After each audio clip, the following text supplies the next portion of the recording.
Today on Public Eye News, Wisconsin DNR ending sturgeon guards on Wolf River, and later flood warnings across the Upper Peninsula. Later today, Susanna Gwynn will have your weather, and Andrew will be back with your sports update. Hello, I'm Scott Minshaw. And I'm Andrew Hoover. Thank you for tuning in to Public Eye News.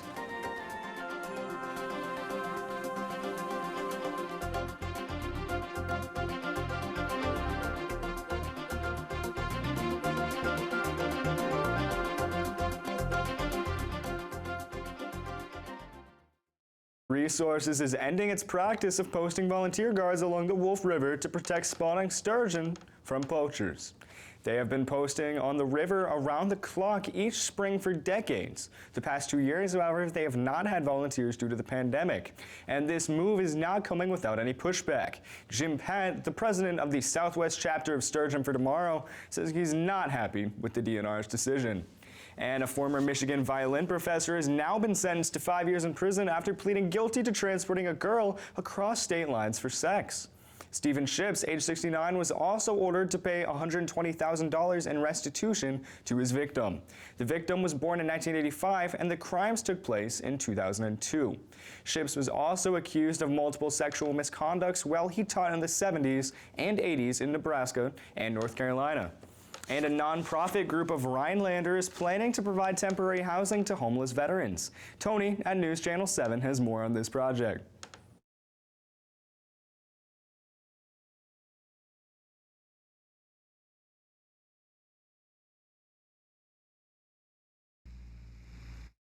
Central Wisconsin, available resources for homeless veterans are scarce. I know there's a lot of people out there that need help. Now the Northwoods Veterans Homestead is trying to change that by building 10 by 12 foot tiny homes. Their plan is simple. We can get them on their feet, get them a job, help them get an apartment, and move them out. Gordy Eadington is a Vietnam veteran himself and owns this embroidery shop in Rhinelander. Right now, there are only 2 other places in the state that have temporary veteran housing. These are the tiny homes at a center in Racine. The nonprofit in Rhinelander would be similar. The Northwoods Veterans Homestead is still searching for land to put the tiny homes. They hope to build at least 16 with a community center. They're looking for at least 5 acres of land. The community center will have a kitchen, laundry, a rec room, and even on-site psychologists, giving them privacy while staying connected. We want them to have their own space, but be able to still visit with their peers and people that are going through the same thing that they are. Ruskinen says veterans north of Highway 29 are often forgot about. Vets staying at the homes will be given various chores to pull their weight. Gives them a feeling of being needed. That's what it's all about. The plan is to have everything ready within 5 years. They're applying to Foundations of Wisconsin grants to help with building costs. Rhinelander High School already gave $1,000 to the project. Just warms your heart to see how many people want to help. And I just can't imagine where this is going to take us here in the next 5 years. In Rhinelander, Tony Langfellow, News Channel 7. The Ohio State University has announced it will pay an additional $2 million to settle lawsuits against men who were sexually abused by University Dr. Richard Strauss. The abuse is said to have happened decades ago, and the new cases bring the number of victims who have settled up to 290. The latest payout pushes the number to $60 million that the university has now paid to former athletes and male students of the college. In total, the trials surrounding the abuse have revealed more than 170 instances of rape and 2,600 instances of fondling committed by Strauss. A tornado in southeastern Minnesota has left a small farming community devastated, as over half the homes in the town are destroyed. The tornado was an EF2 and had peak winds of 130 miles per hour. The town called Teope has only 22 homes, 10 of which are now beyond repair. The community has just recently started remodeling a grocery store and the town hall, but damage from the tornado has devastated those projects. As of now, the town is unsure of what its future looks like, with City Clerk Jim Kiefer saying they are all just trying to process what has happened. And don't change that dial, because we'll be right back with your weather report and news from around the globe. Count on from the PBS NewsHour. Good evening, I'm Jeff Bennett. Tonight on PBS News Weekend. Now on Saturday and Sunday. Russian ground forces appear stalled across much of Ukraine. From breaking news to arts and culture. What have you missed the most about live performance? The actual performance. PBS News Weekend, Saturday and Sunday night at 6 on WNMU-TV.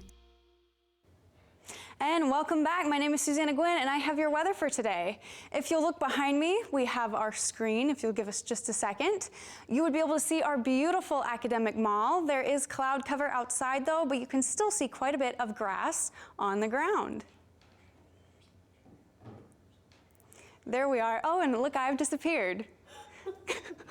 All right, if you look at current temperatures, it is 32 degrees in Sault Ste. Marie.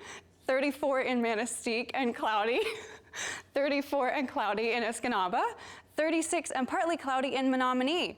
On the other side of the UP, Iron Mountain is 33 and cloudy, Ironwood is 28 and cloudy. There is a gale warning in Houghton, and in beautiful Marquette, it is 31 degrees. And looking at our current conditions, it is currently cloudy, a temperature of 31 degrees. Winds are 17 miles an hour, and the pressure is 29.71 and rising. Overnight tonight, the cloud cover will continue with a low of 26, winds at 10 miles per hour. And into tomorrow, the cloud cover will continue with a high of 34, a low of 24, and winds out of the northwest at 16 miles per hour. Now looking into the days ahead, on Sunday, it is a high of 35, cloudy, and a low of 29. Monday, a high of 37. Partly cloudy with rain and a low of 30. And Tuesday, a high of 36, cloudy and a low of 27. Now back to the news desk for more international news. All right. We apologize for the technical difficulties before. The jury decision process in the trial of school shooter Nicholas Cruz has moved into its second week. Cruz pled guilty in October of last year, but now faces a death penalty trial for the shooting of 17 at Marjorie Stoneman Douglas in Parkland, Florida. The trial has now been delayed by 2 years already due to legal issues in the COVID-19 pandemic, and now it will likely be delayed a few more months into the summer. Numerous problems with jury selection, such as 11 potential jurors answering no when Judge Elizabeth Scherer asked if they could follow the law. This move drew criticism from attorneys for a lack of clarification in the question. Another problem is the scheduling of jury questioning that did not give enough time to accurately question potential jurors. Many obstacles to the process, such as the large-scale publicity of the trial, have made it difficult to gather the large pool of prospective jurors, which has so far turned up 250 possible candidates who have passed the first test. Opening statements are expected to hopefully start in mid to late June. And Russia says it will target Ukraine's capital in retaliation for what it says are attacks on Russian towns. Meanwhile, the U.S. is looking at more ways to get weapons into the hands of the Ukrainian military, including some weapons like the ones Ukraine says it used to sink a Russian warship. Natalie Brandt has more details from Washington, D.C. Missile strikes sent shockwaves through parts of Kyiv as Russians launched attacks on Ukraine's capital city. The fresh wave of strikes comes after Russian forces had pulled back from the area, motivating some residents to return. Russia's defense ministry says it will increase the number and scale of missile strikes in the future. This comes after Ukraine says it struck the flagship of Russia's Black Sea fleet, causing it to sink. The Moskva had been used to launch precision-guided cruise missiles into Ukraine. We are looking to facilitate the supply of coastal defense and anti-ship capabilities to the Ukrainians so that they can't be menaced from the sea. And that is being actively worked, and I'll leave it at that. As the U.S. ramps up arms to Ukraine, CBS News has confirmed that Russia sent a diplomatic note to the Biden administration warning the U.S. to stop. President Biden authorized an additional $800 million in defense assistance this week, which will include new weapons for the Ukrainians, such as howitzer cannons. While some of these systems, the radar, the howitzers, will require some familiarization and some basic training, it's not exorbitant. It won't take a long time. It won't require a large pool of trainees. The Pentagon says the training isn't expected to take more than a few days and will likely take place in Europe. Natalie Brandt, CBS News, the White House. Early this morning, 35 people were killed in Zimbabwe when a bus traveling to an Easter pilgrimage ran off the road and fell into a gorge.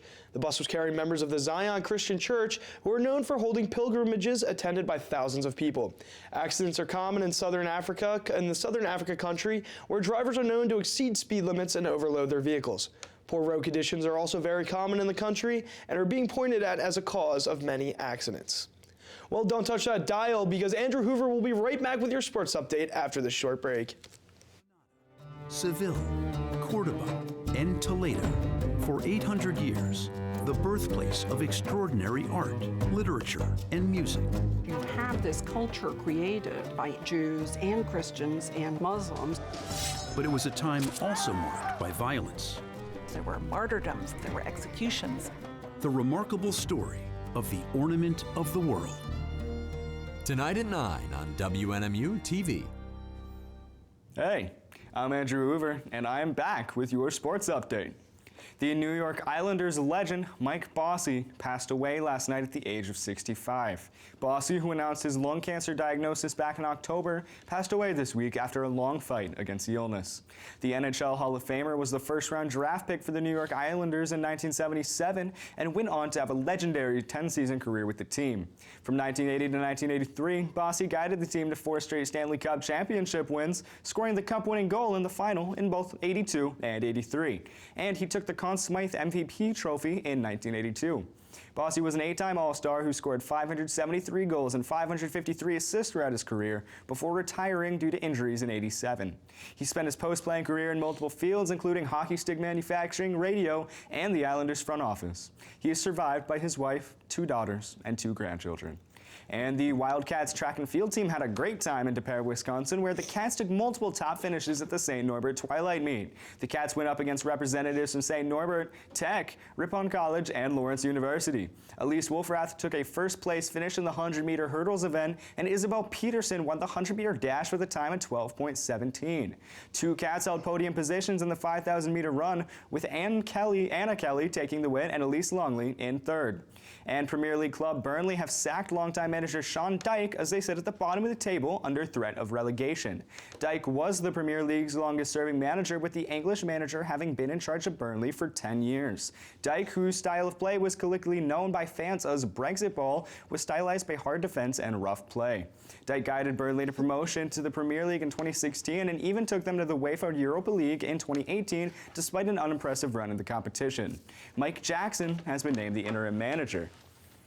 And Scott, with Easter this week, and it looks like you might have a nice Easter story for us. Oh, absolutely, Andrew. For the first time in 2 years, the White House is returning to a long-toiled tradition.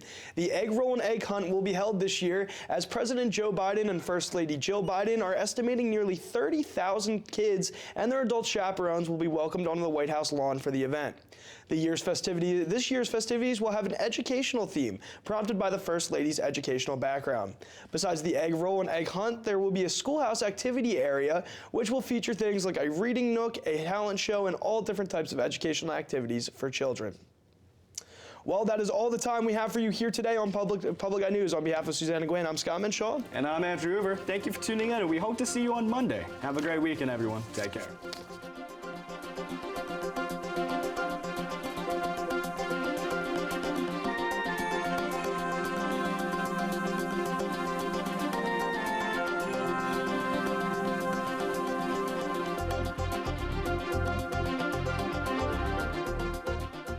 The preceding program was produced by WNMU-TV, Northern Michigan University Public Television, in studios located in Elizabeth and Edgar Hardin Hall.